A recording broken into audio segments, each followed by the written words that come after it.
Psalm 112, this talks about God's generosity. He, God, has dispersed, he has given to the poor. But earlier in the psalm, it is well with the man who deals graciously and lends.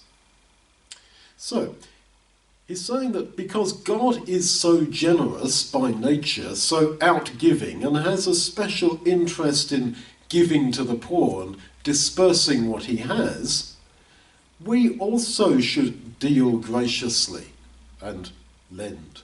We also should give. In other words, God's generosity, his outgiving, his dispersing of what he has to us, is to be reflected in how we are to people.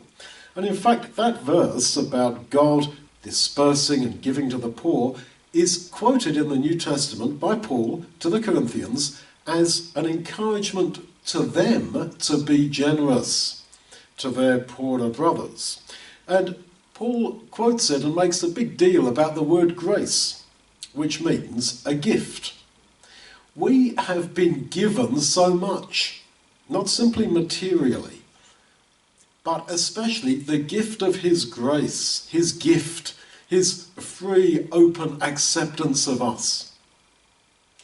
And we are therefore on that basis to give materially to others.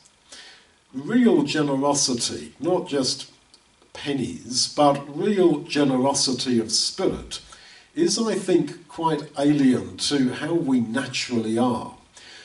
But we are changed by our experience of his grace.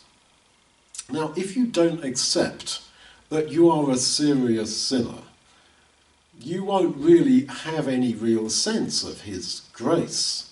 You will think that, yeah, he's been fairly kind to me, so yeah, I'll put a banknote in the collection for this good cause or that good cause.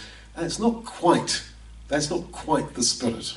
The idea is that I have received abundantly of the most amazing grace, and I live in that grace all the time. He's pouring and lavishing it upon me.